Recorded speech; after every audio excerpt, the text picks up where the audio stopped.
Good evening, everyone. Good evening. I'd like to call this meeting to order. It's 6:36 p.m. Recording in progress. Please stand for the Pledge of Allegiance. I pledge allegiance To the flag of the United States of America and to the republic for which it stands, one nation, under God, indivisible, with liberty and justice for all. Call a roll. Commissioner President Wyatt. Present. Commissioner Vice President Webb. Present. Commissioner Allen Jordan. Present. Commissioner Andrews. Commissioner Andrews. Commissioner Douglas. Commissioner Douglas. Commissioner Dr. Harris. Present. Commissioner Hembry. Commissioner Hembry. Commissioner Johnson. Present. Commissioner Malone. Present. Also present this evening, we have Dr. Elizabeth Philippatos, Acting Superintendent, Mr. Cameron E. Cox, Chief Financial Officer, Board Secretary, Dr. Mark A. Williams, Chief of School Management, Chief Carletta Jones, Chief of Human Resources, Chief Vashawn L. Hill, Chief of Marketing and Communications, Dr. Danielle Mastro Giovanni, Chief of Equity and School Improvement, Ms. Khalifa Shabazz, and Mr. Brian Horsley, representing General Counsel, and we have student.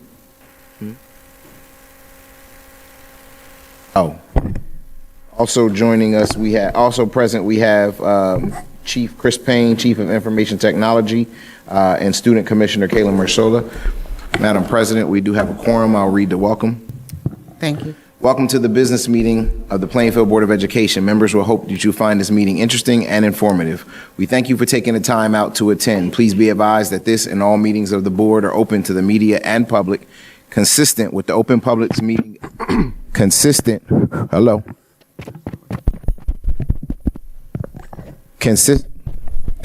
Hello. Testing. It doesn't sound amplified. Hello? No.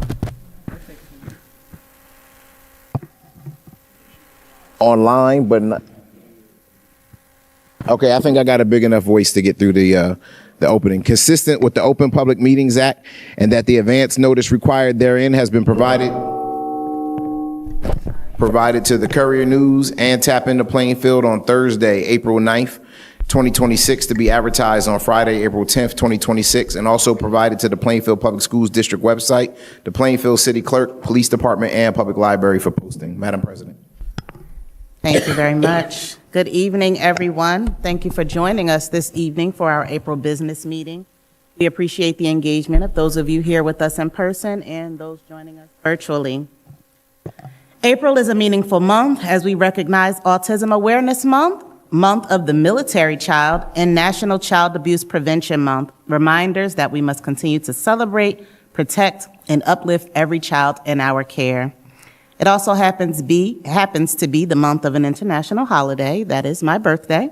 And National So Volunteer we will celebrate that day as well. Hello, happy birthday.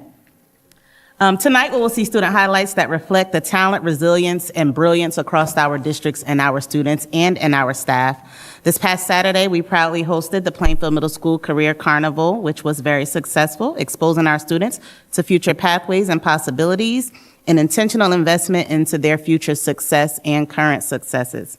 I want to also extend a huge congratulations to our Plainfield High School cheerleaders. After showing up for every other sport, every pep rally, and for every event that they are requested of in the community, it is inspiring to see them finally compete in their own lane, making history and bringing home a first place trophy. On April 11th, yes. On April 11th, at the Super Season Send-Off at RWJ Barnabas Health Arena, they competed in the Varsity Game Day Division and earned a first place finish. Cheer is absolutely a sport, and that moment made it very clear if you all were not believing it.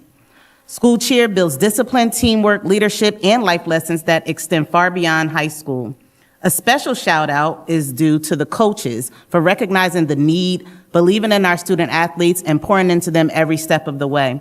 That is what dedication, vision, and heart looks like. We are incredibly proud of our cheerleaders and look forward to officially honoring and celebrating them at our April 28th meeting.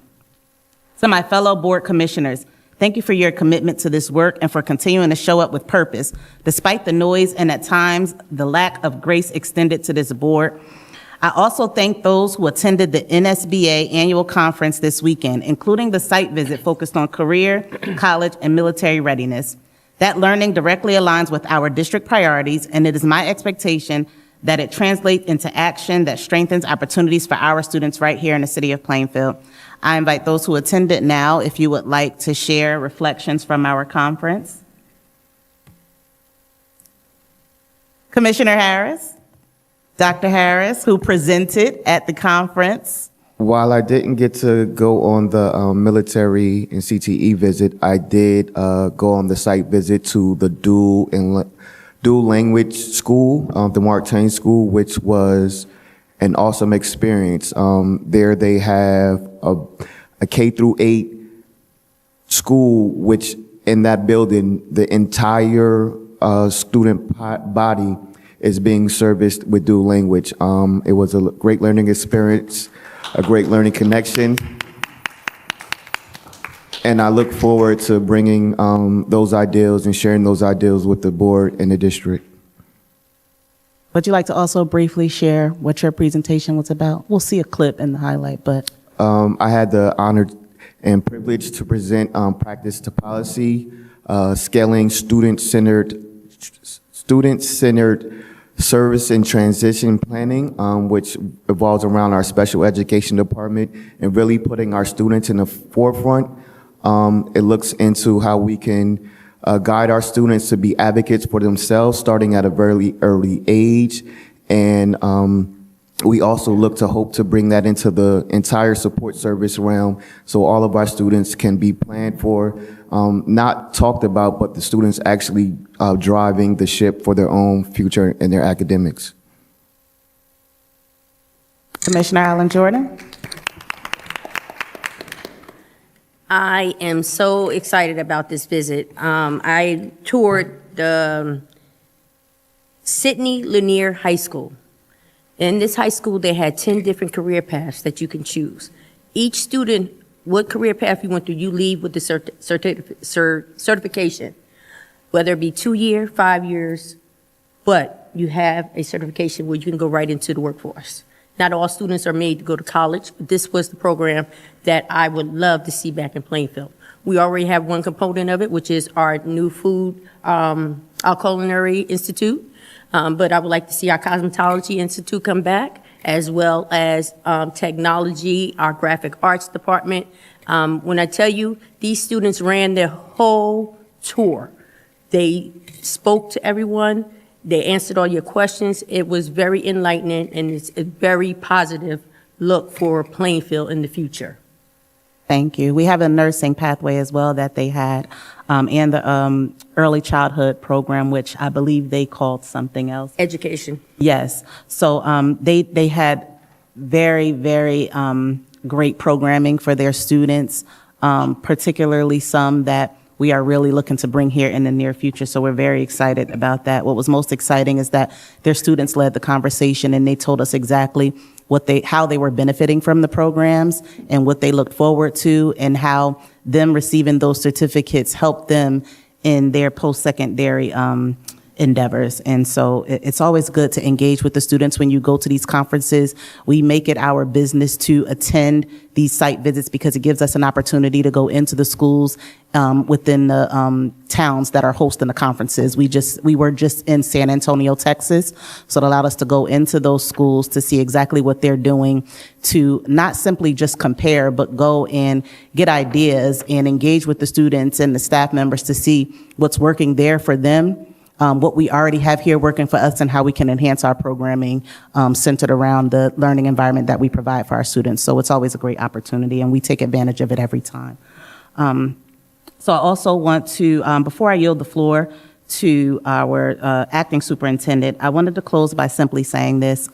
We do have a very full agenda. I know you guys have seen it, and there's a lot going on in the agenda. There's been a lot of a lot of noise in the community, and I just want to make a point, because I want to lead this meeting in positivity, that before rushing to judgment on matters that we may not fully understand, I want everybody to take a moment to pause, listen, and seek clarity. If there's something that you don't hear from us tonight that provides you that clarity, then there are multiple opportunities for you all to speak with us after the meeting or reach out to us prior to the meeting or after the meeting when we're done here. All of your questions don't have to come, all of your comments don't have to come at our board meetings. You can reach out to us at other times.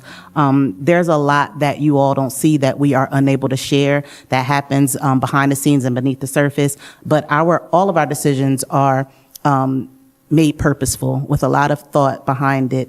And so I just want to make sure that you all take a moment to understand that, lead with understanding, and give us a little bit of grace as we try to navigate these processes that we have the responsibility of providing oversight to.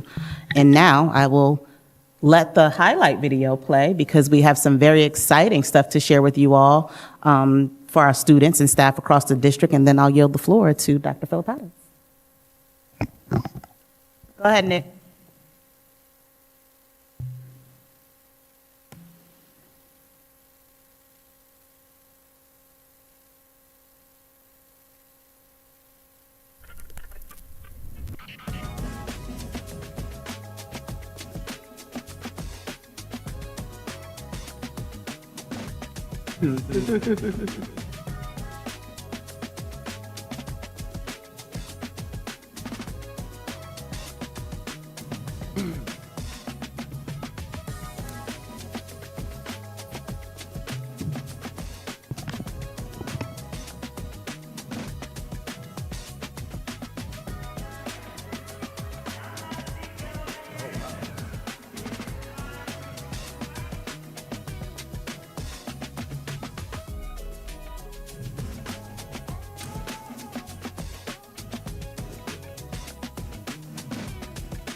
They have an escape room there?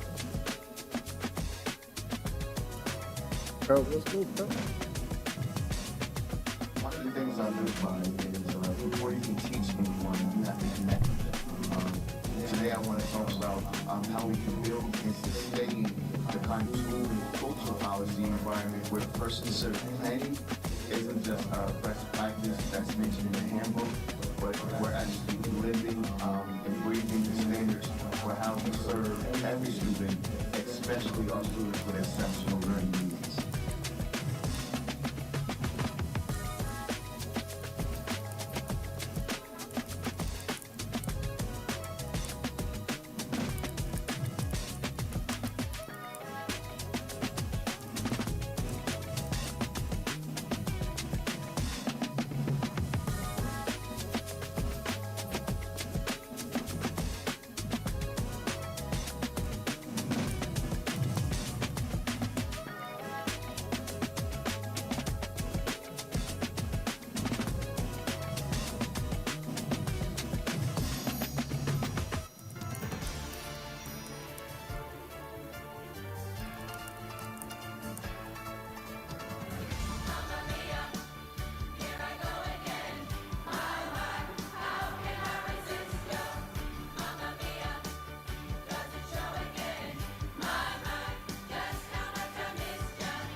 Oh my goodness.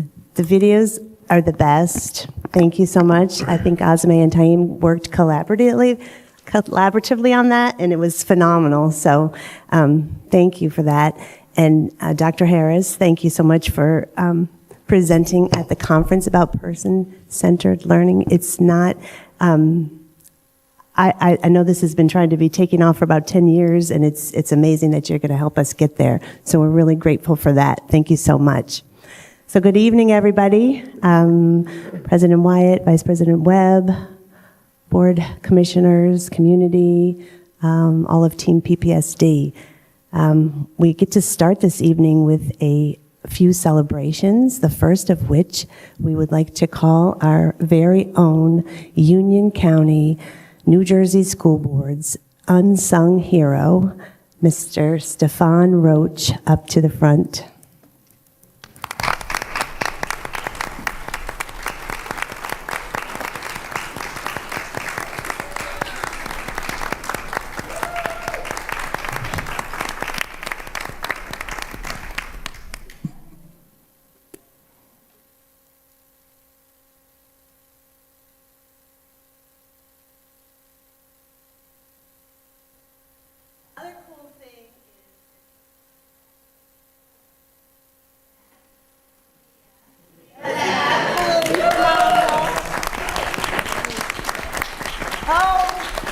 I want to say that your performance was outstanding, and everything you continue to shine for us. This is a really, really big deal to be the winner of this New Jersey School Board's unsung hero for the whole Union County, not for Plainfield, but all of Union County.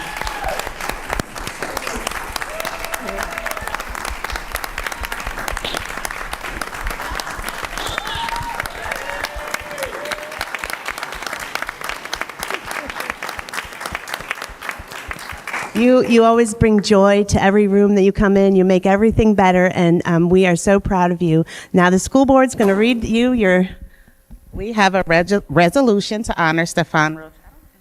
Hello? Oh, yeah, I don't really need it. The acting superintendent of schools recommends, and I so move the following. Whereas the Plainfield Board of Education hereby recognizes Stefan Roach for receiving Union County School Boards Association Unsung Hero Award on March 11, 2026. And whereas the Union County School Board Association, in collaboration with the New Jersey School Boards Association, recognizes unsung heroes from middle school and high schools in Union County. And whereas the Unsung Hero Award honors students who make outstanding contributions to their schools and communities, but are often overlooked by other traditional student recognition programs. These students have overcome difficult academic or personal challenges, modeled good citizenship, or a spirit of quiet strength that has inspired others. These unsung heroes may have organized community nonprofit programs, selflessly supported others, or achieved academic success despite disabilities, language barriers, or other significant challenges. And whereas Stefan Roach has overcome seemingly unsurmountable obstacles to reach his full potential, has served the school community and the community at large, and stands as a beacon to inspire others. And now, therefore be it resolved that the Plainfield Board of Education recognizes Stefan Roach as an unsung hero of Union County and the Plainfield Public School District. And be it further resolved that this resolution is presented to Stefan Roach as a sincere token of the Plainfield Board of Education's congratulations and best wishes for continued success. Presented on this Tuesday, April 14th, 2022.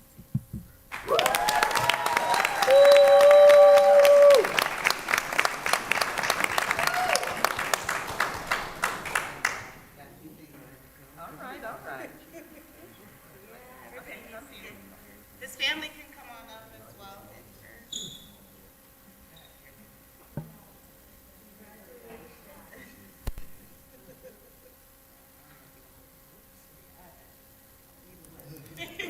Here, come on over here.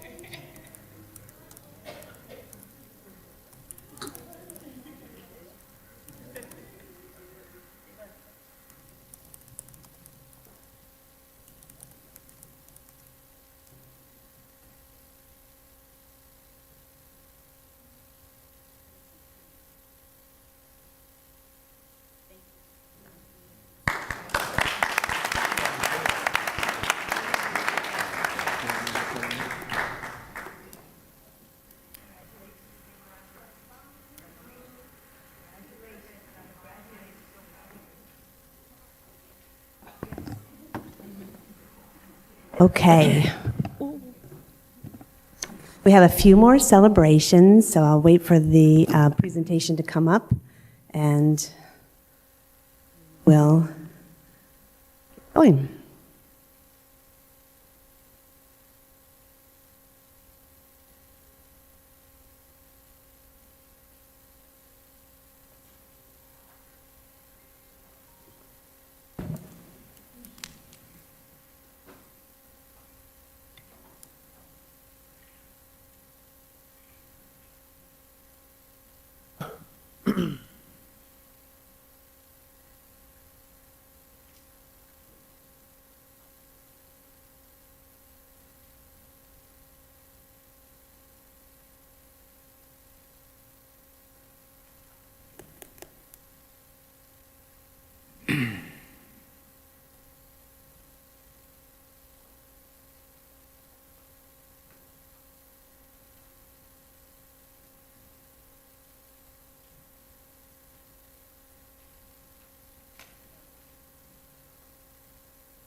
Yeah, I recognize I'm not the best at multitasking. So we have a team. We're a team over here, and I want to thank the Office of Marketing and Communication for helping put this together as well.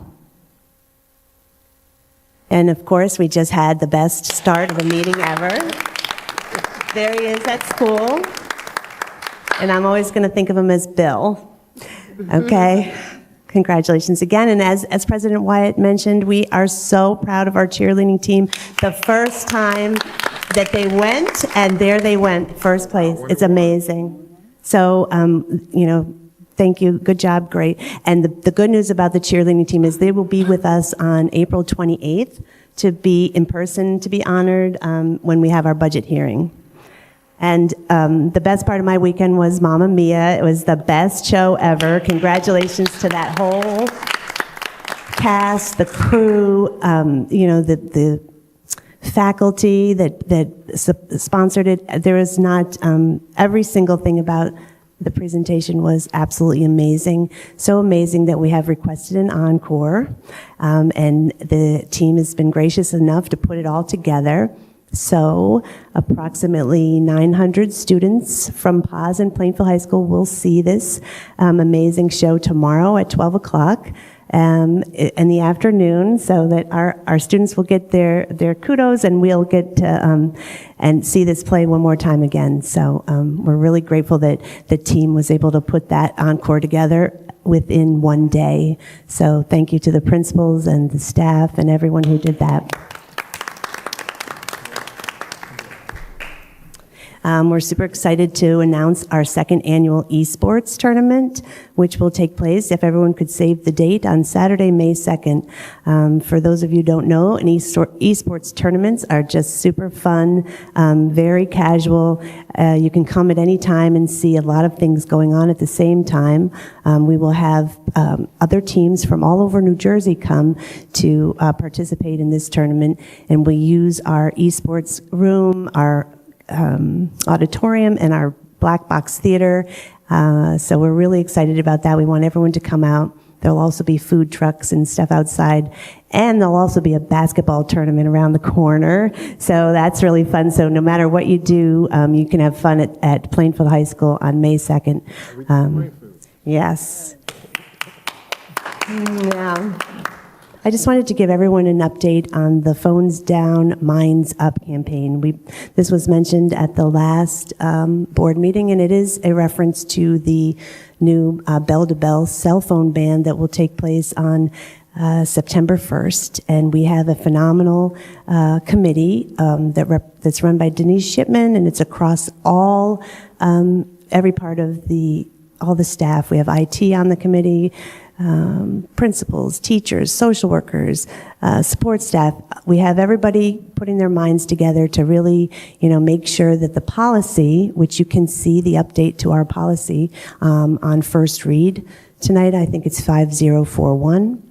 You can see in yellow what's been added to become compliant with the cell phone policy. But more important than compliance is our actual ability to really, put our phones down and get our minds up for next year in a way that's best for our students and really functional for our staff. So, to that end, we will need your input.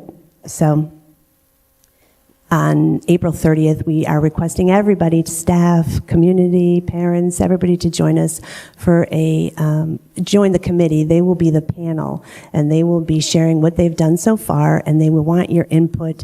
We really need to get everybody to be on the same page with this, so hopefully we can start that conversation with everybody on April 30th.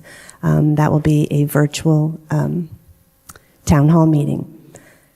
This is the SSDS report that we have to give to the New Jersey Department of Education. We file it twice a year. This was our report as of December. This does not, this is a report of any HIB incidents or any violence or vandalism, and there's also restraint.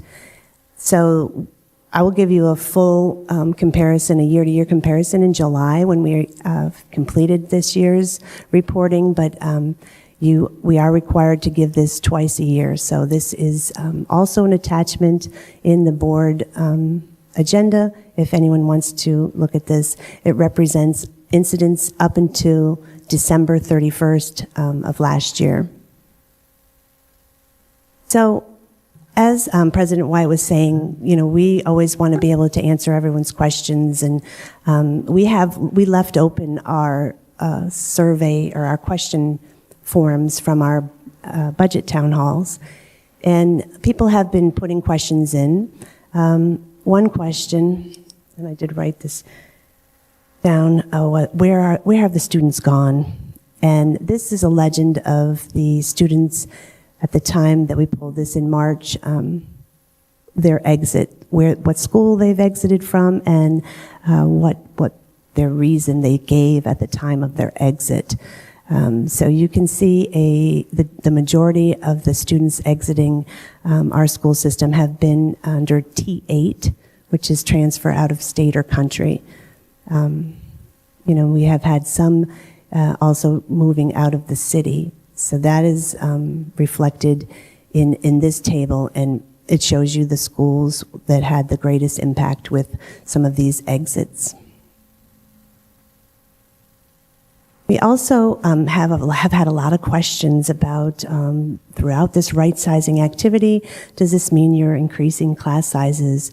And we are absolutely not increasing class sizes. Thank you for asking that question. It's super important. And this is the guideline that we use. There is no direct guidance from the Department of Education on how many students you can have in a class, but we follow this best practice. And just to give you an example, this is it's hard to kind of show what the classes are for secondary schools, but this is what the elementary schools look like and how many students at each grade level and the number of classes and the average class size. So as you can see, these are the students that are projected to be with us next year when we run this report in our student information system. And again, after this meeting, all of this information will be available to you online, but this was also one of the questions that people are asking. So, what are you doing? What is the basis for right sizing? And this is the reference in the code. That was a question, where does this come from? This is the reference, the New Jersey 18A, and it does require school districts to match their staff to their budget, and if you have a decrease in student enrollment or a change in your economy, budgetary reasons, or a change in your administrative or supervisory organization, or for other good cause, you need to right size the staff for district needs. And again, that's the citation that matches. And so, right sizing is something that you do not just for the year ahead, but for long-term stability within your staff. Should be done every year. And yes, it really is promoting fiscal responsibility. One of the questions was, I'm going to say this question because this, are you right-sizing for enrollment or for budget?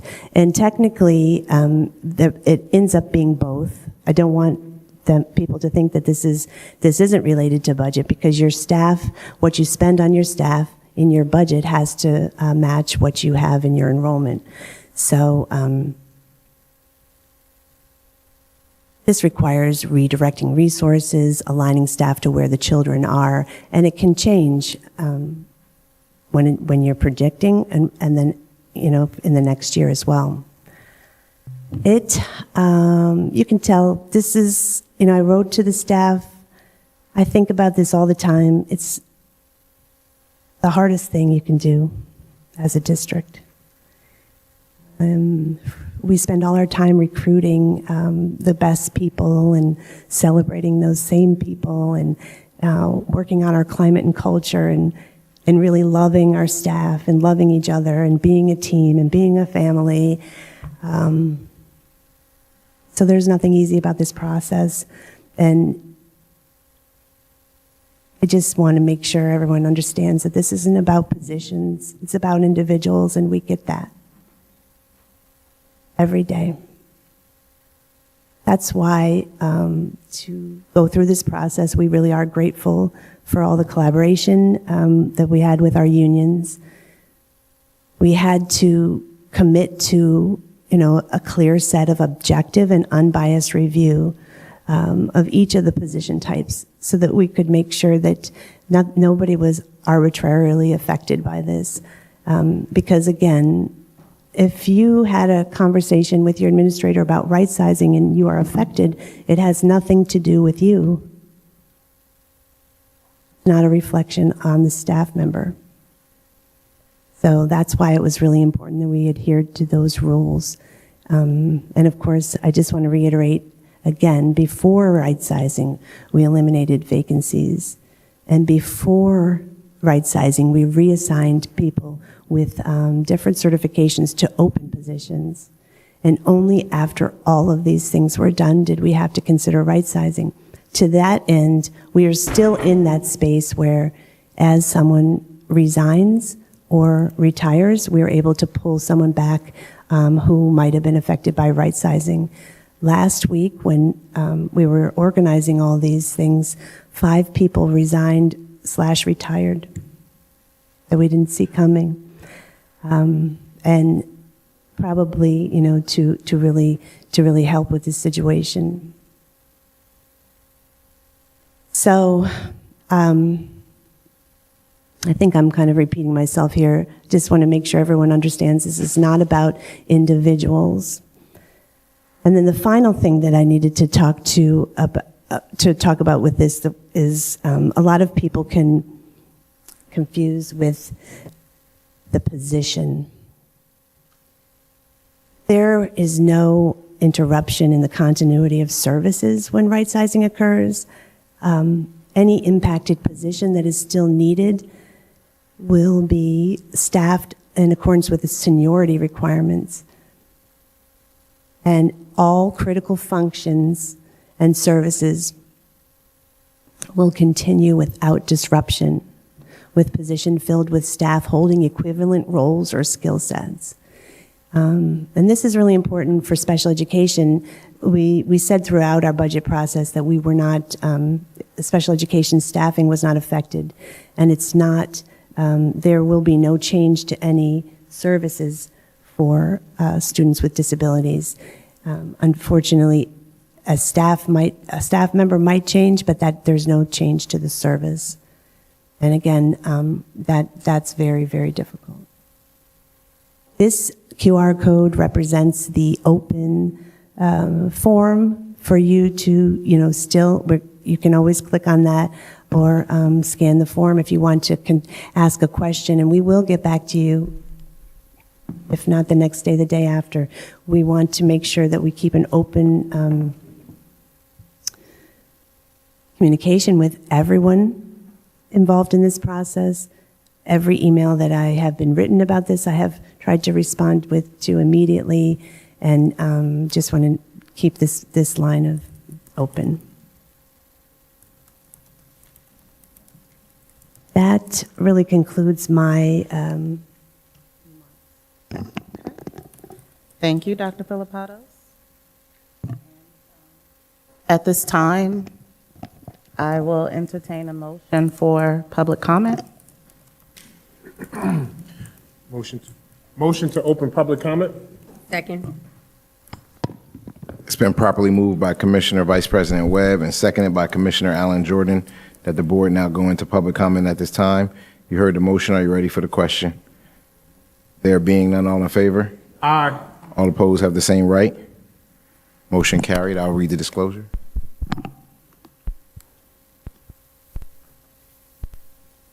At business meetings, a 30-minute period will be provided for public comment following committee reports. During this time, members of the public may raise questions or express concerns related to district matters. All members of the public will be asked to present their questions or comments before any response is given. A response is not required, nor will the board engage in a back and forth dialogue with any member of the public. Responses, if provided, may come from the board president, superintendent, or designee. Members of the public may address the board once per meeting for a maximum period of 30 minutes as measured by the clock. No extensions will be granted. Time may not be transferred from one individual to another. Members of the public are encouraged to submit additional questions or comments to the superintendent or board leadership ahead of or following the respective meeting for review and follow-up. This process ensures that public input is heard, respects the time of all participants, and aligns with the board's workflow for efficient, transparent meetings. Privilege of the floor is now open.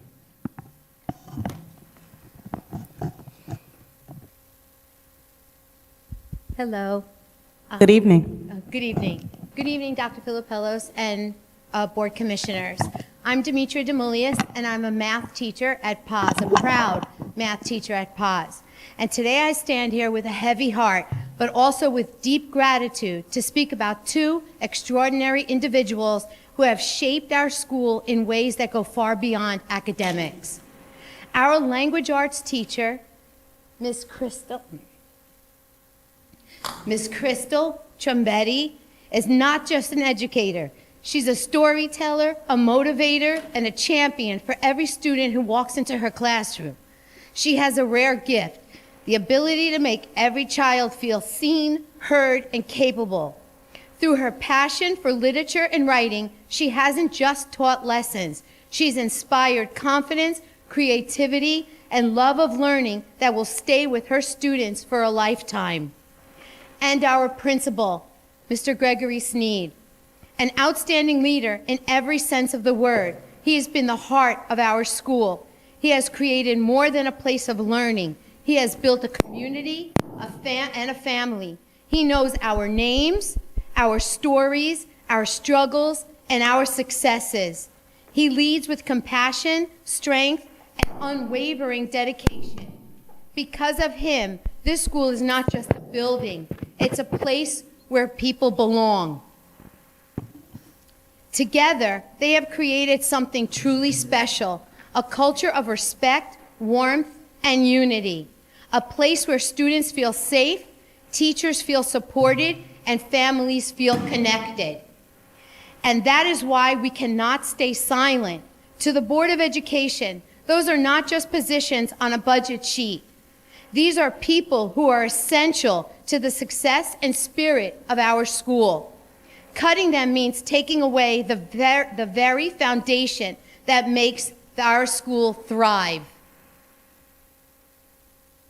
We are asking you clearly and respectfully to reconsider. Our students deserve them. Our school needs them. And as a community, we want them to stay. If you truly put students first, then prove it today. Keep the educators who have already proven they put students first every single day. Thank you, and good evening. Thank you very much.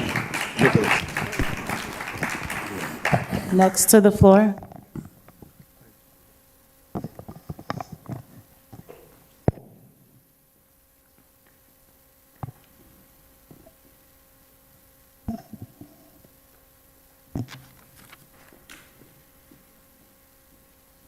Good evening. My name is Melissa Logan. I'm the Vice President of the Plainfield Education Association. Good evening. While the association appreciates your efforts to collaborate and keep us informed regarding the right-sizing process, we have been clear with the district's leadership team about our concerns surrounding the need to eliminate staff for right-sizing purposes rather than due to budgetary constraints. To date, several concerns have emerged that continue to raise concern. When the governor announced the district's state aid for the 2026-2027 school year, we expressed concern about the district allocating more than half of the increase to charter schools. We emphasized that this has not occurred at any point in the past decade. District leadership responded that the allocation was driven by requirements from the new administration to provide additional funding for special education bilingual services, a point reiterated during the most recent budget hearing. However, only 4 administrative staff positions were being eliminated with 7 reassignments, compared to 54 job losses and 8 reassignments on the association side. Are there administrative salaries that will be frozen due to reassignment? What are the total projected savings, including health care benefits for supervisory administrative positions compared to non-supervisory and non-administrative positions, non-affiliated versus PASA versus PEA? Was the same process used to determine which individuals would be selected for right-sizing within each category? And how is that every area of the district has been impacted except for the executive leadership team? Thank you very much for your consideration. Thank you. Do you have anyone else here in person that would like to speak?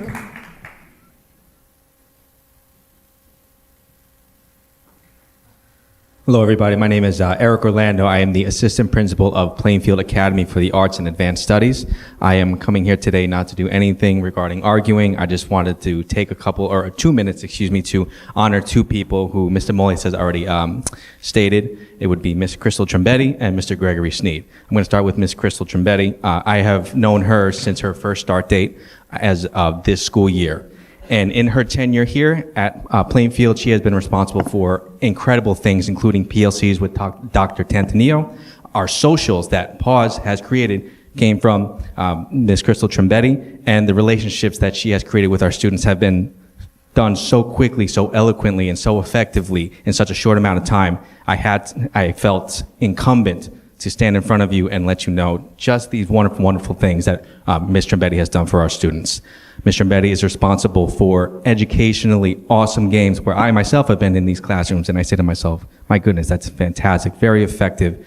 She has been a godsend. So I want to thank Ms. Trombetti for the things that she has done, and not only that, but she is a wonderful, wonderful person. I love talking to her, and she's fantastic. Moving on to Mr. Gregory Sneed, principal. Mr. Gregory Sneed has been nothing but a brother, a mentor, a leader. He has been the one who's shown me the way. He was the first one to say, Eric, you messed this up. We need to work on this. And he did it behind closed doors. He did it to make sure that I was protecting myself in the world of the administrative leadership career. Mr. Sneed has done things for our school that only principals will understand, or only administrators might understand. He had told me once that the principal's chair is a lonely chair, and I didn't really understand that till about last week. The things that principals do, including some of our principals here, some of our supervisors, it is quite unbelievable. I love him to death. I hope the best things happen to him, and I just wanted to say thank you for giving him and Ms. Trombetti a wonderful opportunity. I will also say, please, please, please, if you would like to speak to me on the side regarding these things, I very much would love to have a conversation with you about the wonderful integrity about these people. Thank you very much for your time, and have a wonderful day. Thank you very much. Next person up.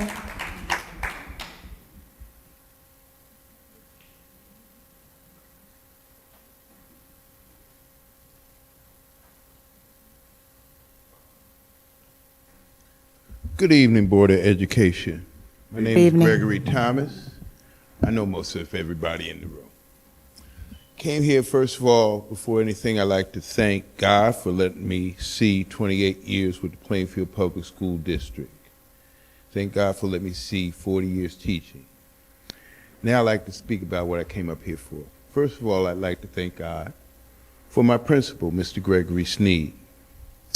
In 40 years of teaching, I've had 28 principals, some good, some bad, and everything in between. He is at the top of the list. The man cares. The man feels it deep in his heart. The man wants to be a teacher. and the musician part of his soul puts him in with the kids. We're a performing arts school, and I see him perform, encourage, and mentor the children every day. Second person I'd like to speak about is Mr. Crystal Trombetti. I have one thing about teaching I've said for my years. When you're a teacher, you can't like kids. You have to love kids.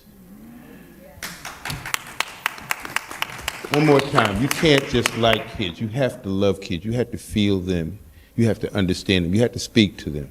There we are. Ms. Trombetti, that's all I need to say, basically. I've connected with her in the time we've been here because of our mutual love and admiration for our children. I could sit here and talk about her. I could talk about Mr. Sneed. All I'm saying is they deserve every bit of consideration you can give them. Please, thank you.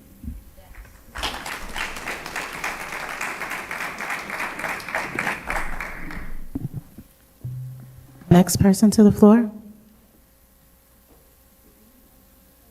Anybody else here in person? Nick, how many do we have online? Okay.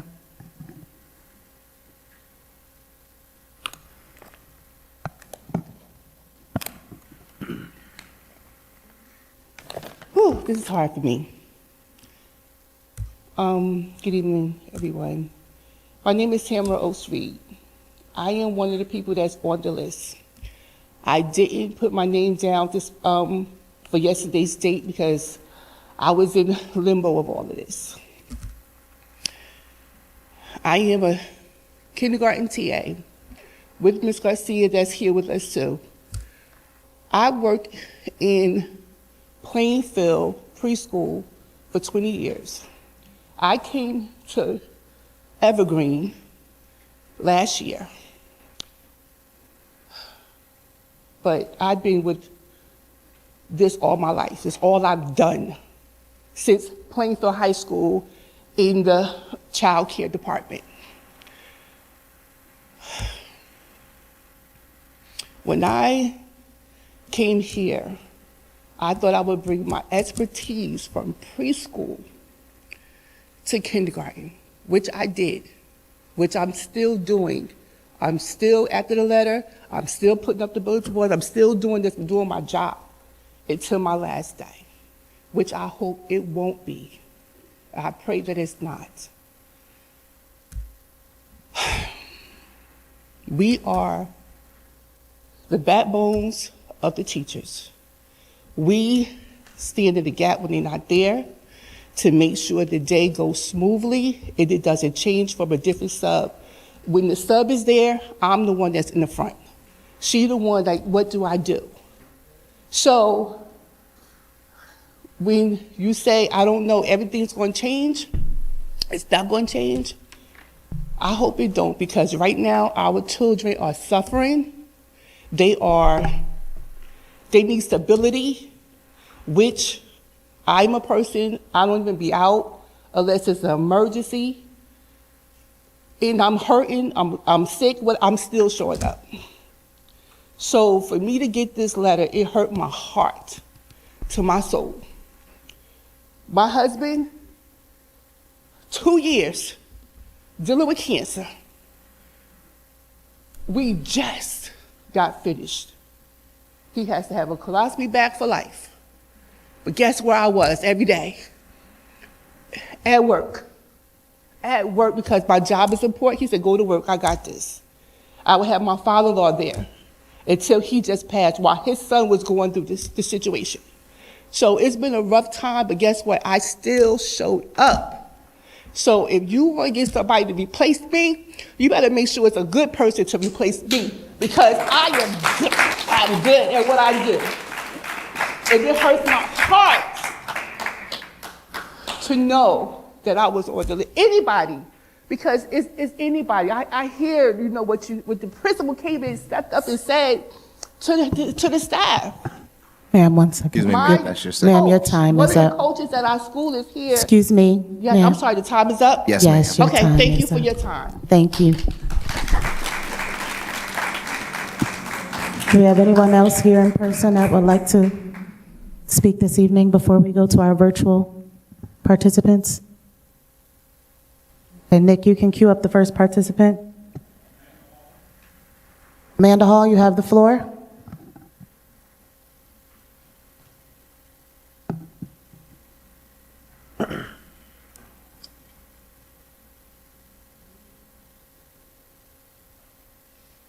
Hello, I apologize for the delay. Thank you very much to the board for giving me the opportunity to speak. I too am one of the persons who received a letter, and I completely understand the need to do it for budget. I support that 100%. I just wanted to speak up on behalf of the kids. While you're looking at numbers, the classrooms are very real and it's very difficult. And I know that you addressed the fact that the classroom sizes would not increase. And I hope that that's something that gets held true. With the blended learning in an elementary school setting, we are learning basic first and second grade grammar to ensure that the students can write a full sentence, and providing multiple differentiation, which I understand is needed 100%, but it's very difficult. On top of that, you're running technology troubleshoots, you're messaging parents, you're doing all of these different things that will take away time from the students. So as a person who understands what happened, I'm here to speak up for the students who need a smaller class size in order to not just thrive, but grow and survive. And that's all I have. Thank you for letting. Thank you. Next person.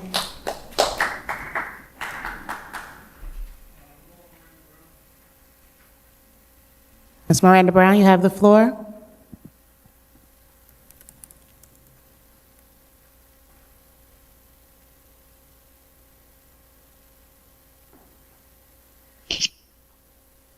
Hello, can you all hear me?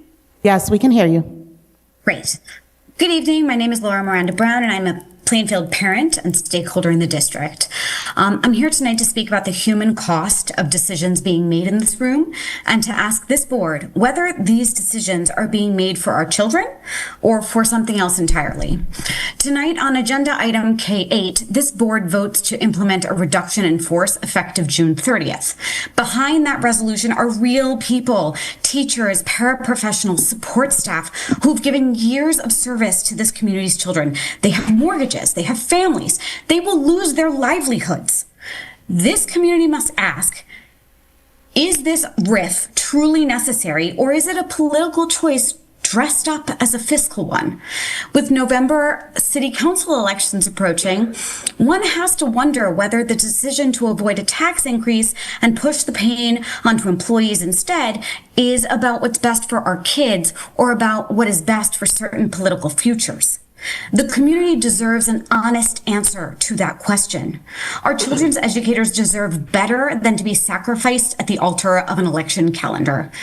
The same administration cutting frontline staff just last week saw one of its former employees charged by the Union County prosecutor for collecting over $90,000 in salary for 2 full years after resigning.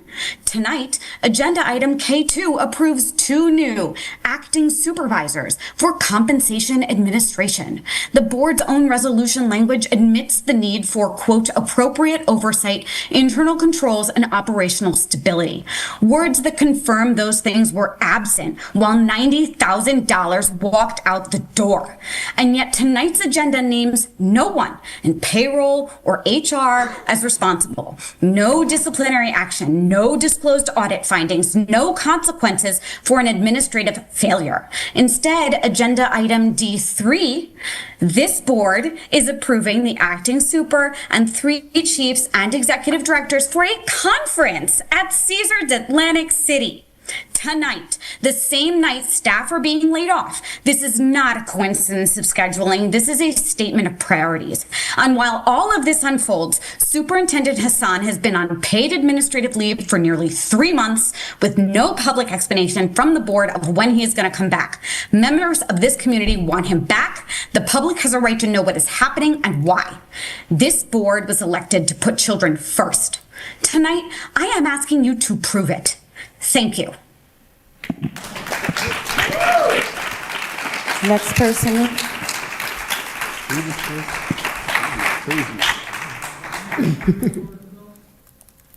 Who is this? Hi, my name is Terry Manning. I'm a teacher at the Plainfield Academy. And I submitted a question similar to this online through the form a couple days ago and have not received a response yet. I understand if some of this information I'm requesting cannot be shared, but if it is possible, I would deeply appreciate an explanation for the elimination of the instructional coach positions, the reduction in teacher assistants, given other people's prior comments, especially about the need for the additional support in the classrooms, and in particular, the reduction in the English department, especially since we are trying to improve student literacy skills. How can we justify minimizing the English department? Thank you, that's all. Next person, Nick. Mr. Pisani, you have the floor. Hello, can you hear me? Yes, we can hear you. Okay. Number one, I was just following up I want to follow up with Dr. Filipatos about the changes made to the calendar for next year. The one I told you about, the moving the parent conferences, the adding the 2 holidays, and adding the 2 snow days. And the second thing is I wanted to also speak on behalf of Ms. Trembetti, the English teacher at Paz is on your list. And I kindly ask, she's a very good teacher, and she's very professional and friendly. And I ask that the board consider someone else before letting her go. That's it. Thank you. Thank you. How many more do we have left? Time do we have? Okay. Okay, you can let the next person. Hello. Yes, you have the floor. Thank you. My name is Chris Morahashi. I am a Plainfield resident and homeowner. I've spoken at these meetings before. I have 3 children that all attend different schools. 2 of my children actually attend PAWS. And again, a lot of my feedback and observations are, being someone I consider myself someone from the outside looking in as I'm newer to this neighborhood. And this past year, every meeting, just truly I walk away feeling uncertain about what are the priorities here? What are the priorities?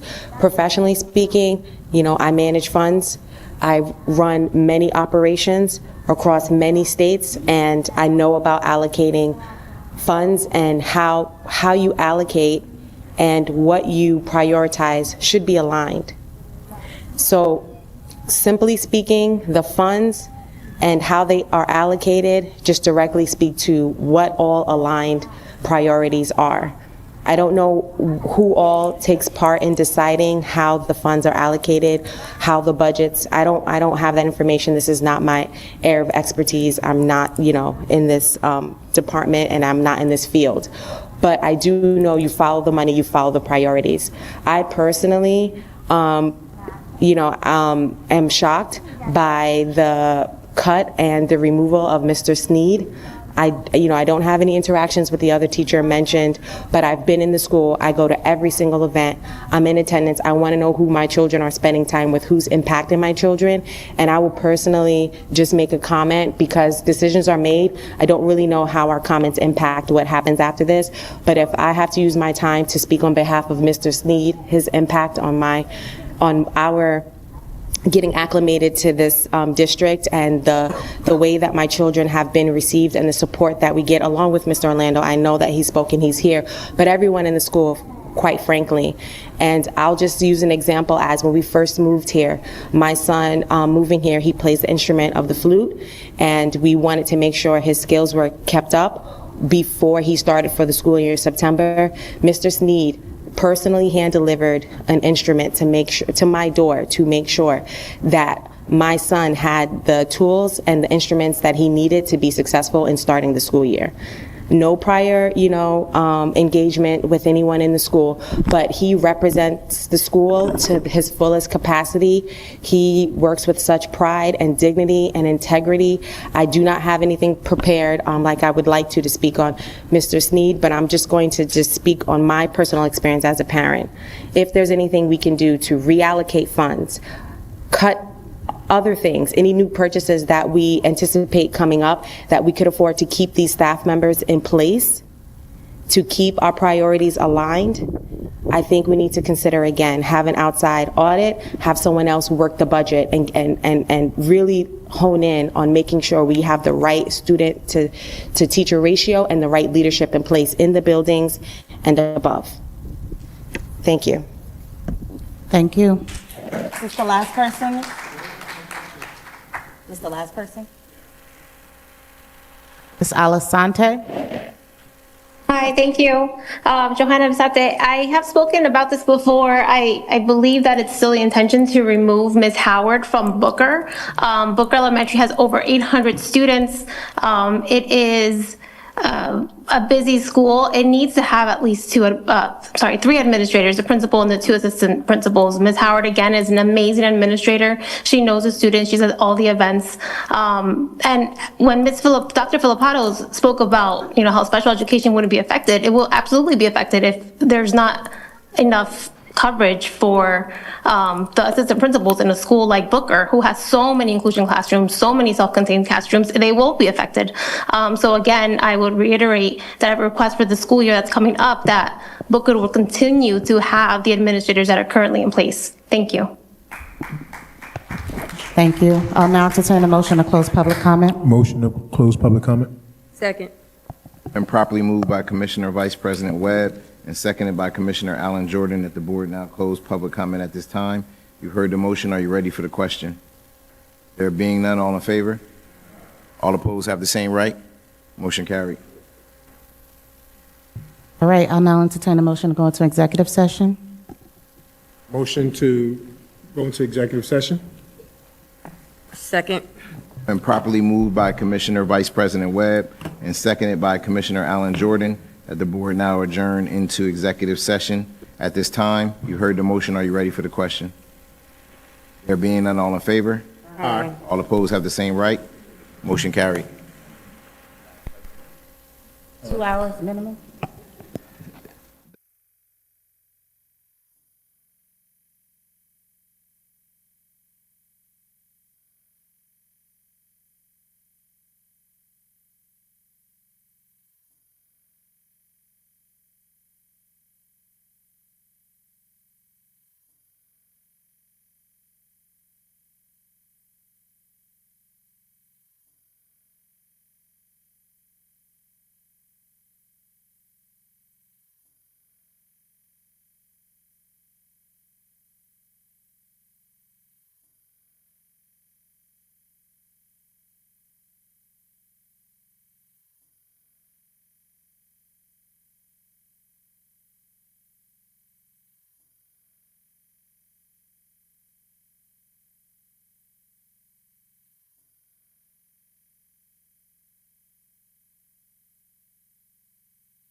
Good evening, everyone.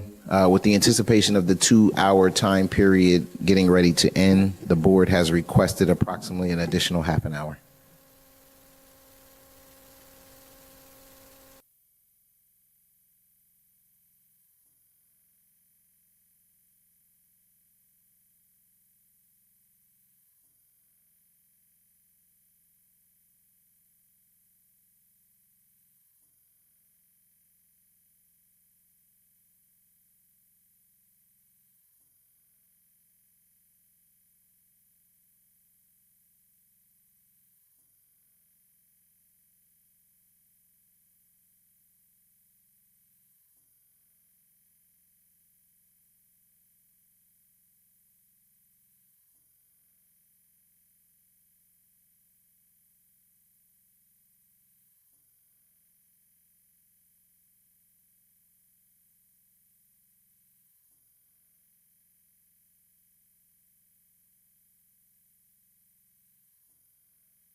I'd like to make a motion to reopen public session. It's been properly moved by Commissioner Vice President Webb and seconded by Commissioner Dr. Harris that the board now resume this meeting in the public. You've heard the motion. Are you ready for the question? There being none, all in favor? Aye. All opposed have the same right. Motion carried.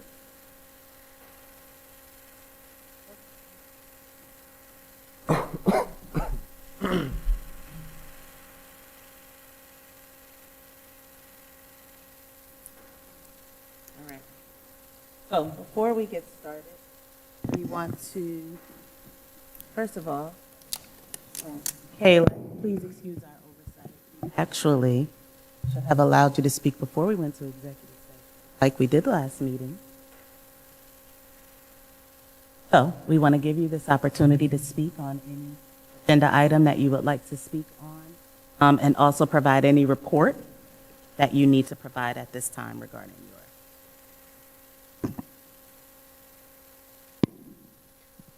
So for the month of March and kind of at the end of February, we had a lot going on. First of all, for the National Honor Society, in previous years, they have focused on community service, and we've been doing good with community involvement, giving back, and partnering with Jefferson with different events. So that's been going well. But as of this year, we wanted to take a serious approach on scholarship and actually focusing on career opportunities. And we had that sit-down talk with them, and ever since then, numerous students have joined, begin prepping for the Questbridge program. A lot of students have joined the Union County Summer Credit Program. So we have been taking that role and towards that direction. I think we already acknowledged Melanie for her regional wins and her accomplishments in wrestling. We had our Black History Showcase, which was a little bit more special this year than all the others.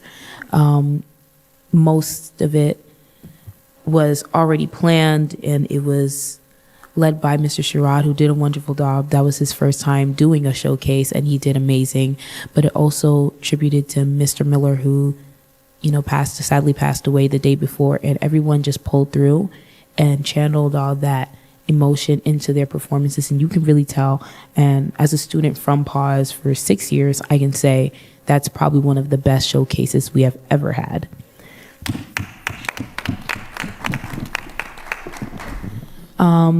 And thanks to our wonderful counselors and guidance, we had a SEL day where we all just got a break to take social, emotional learning. We had meditation rooms, learning how coping mechanisms. It was really fun, and the students really got to take a break, a mental break, and while also learning how to interact with others. Now, our honor roll achievement students were actually given a trip to Urban Air. It's a great step up from the muffins and the breakfast. So we were so happy to be there and just jump all day. It was really fun. And that's thanks to Miss Mays, who really pushed for that. And addition to Mr. Miller's passing, we had a cafe pause as per usual, but this one we decided we're actually going to contribute to him and his family in his honor.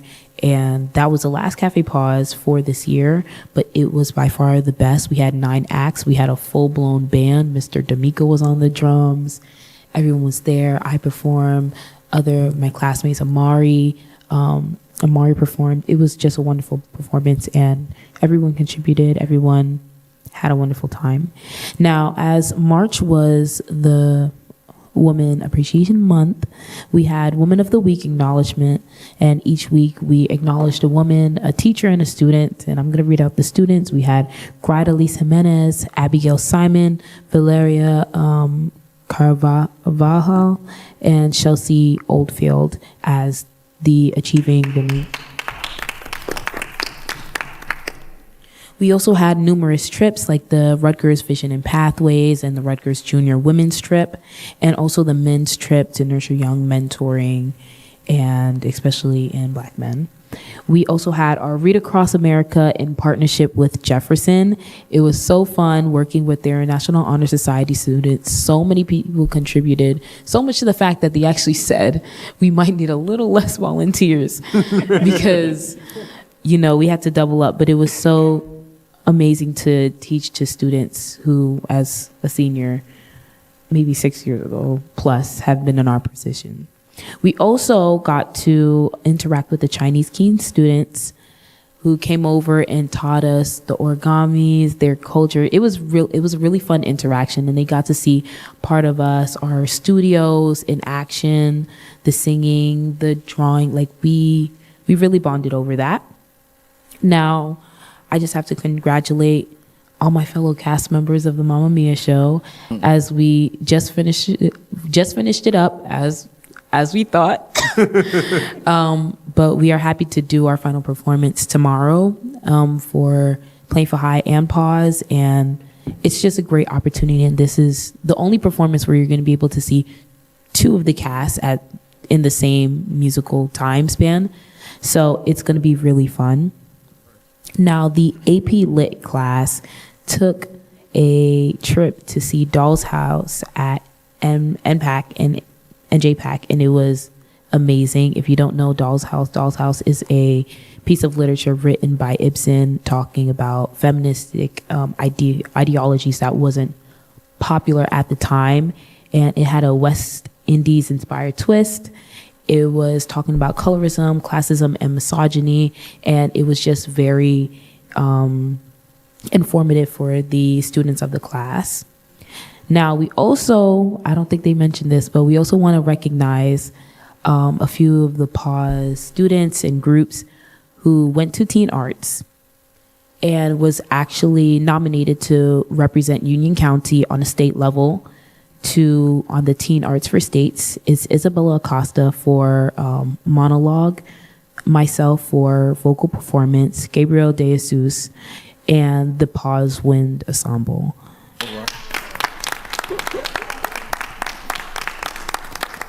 Let's go. That was a great honor this year. We really practiced, really did our thing.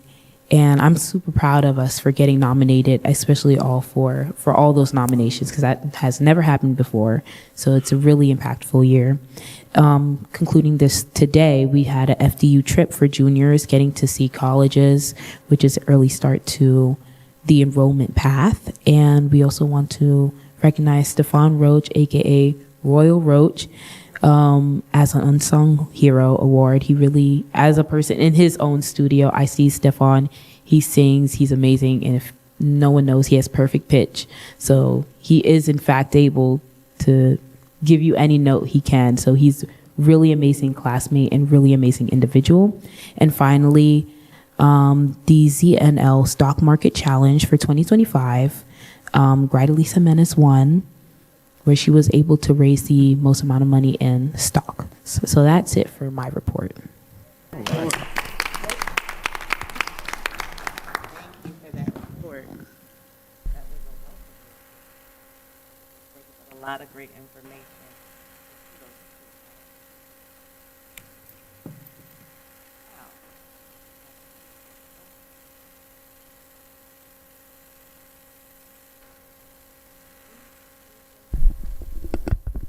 Make just a few comments as it relates to my vote and expectations for tonight.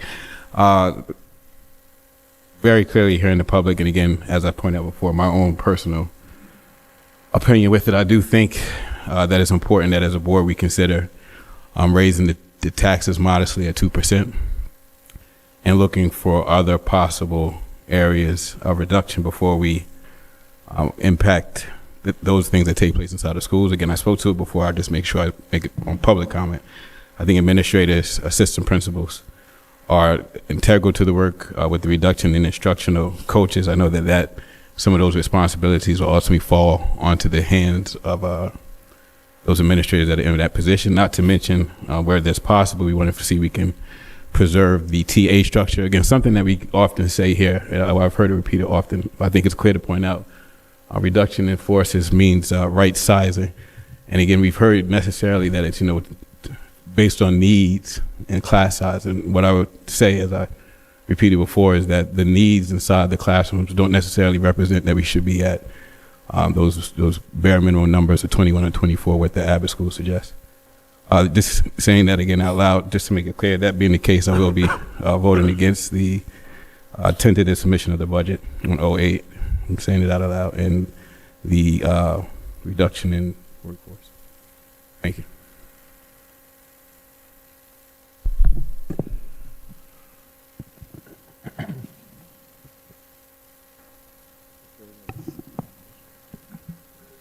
Do we have any other comments or questions from commissioners?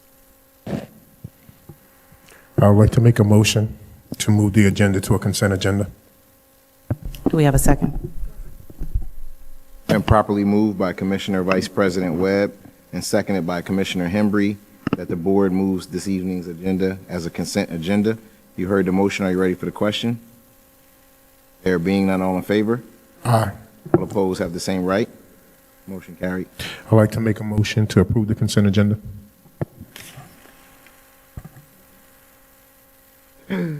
That second, Hembry.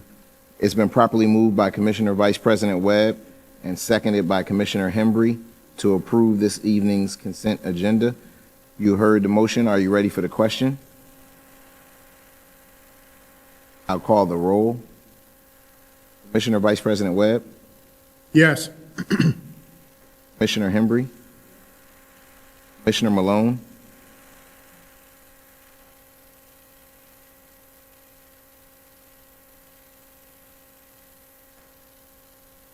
Commissioner Johnson?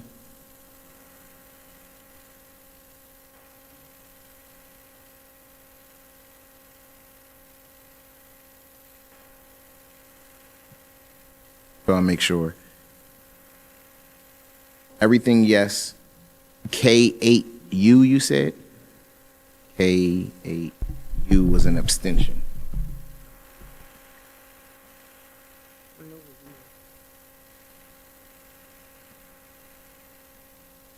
Said K8U, like umbrella. Or you?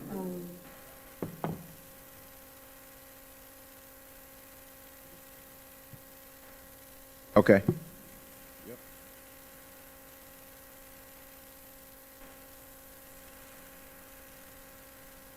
Commissioner Dr. Harris? Commissioner Douglas? Commissioner Andrews? No on K808. Yes on everything else. Commissioner Allen Jordan? Yes. Commissioner President Wyatt? Yes. With the typical abstentions from any reimbursements for travel, noted noes and one abstention, all agenda items passed, Madam President. Thank you for that. At this time, we're going to have our attorney speak to a matter that need her to speak to at this time. As I'm sure the community is aware, there was an article in your local newspaper regarding a former employee who was arrested regarding receiving payment from the district that they should not have received. Just to let the board know and the public know, upon learning of the incident, which was some time ago, it was immediately raised to the authorities. It was investigated, and when matters are investigated by the police, it limits what can be done internally, but all of the protocols were followed to ensure that it was forwarded to the prosecutor's office, who ultimately saw fit to bring criminal charges. The district has been cooperating with the law enforcement authorities, will continue to cooperate, will ask the prosecutor's office for restitution of any funds and all funds that were deemed received inappropriately. But again, just to make sure that the public and the board is aware of this matter, as it, I believe the arrest occurred on Wednesday or Thursday, and the article came out on Friday. So I just wanted to advise everyone in the public so that they had context. And this is a former employee, so we are able to have a bit of a discussion about it, unlike current employees who are, you are all bound by certain personnel limitations. Thank you very much. And with that, I'll entertain a motion to adjourn. Motion to adjourn. Properly moved by Commissioner Vice President Webb and seconded by Commissioner Hembry that the board now adjourn this meeting in the public. You heard the motion. Are you ready for the question? There being none, all in favor? Aye. All opposed have the same.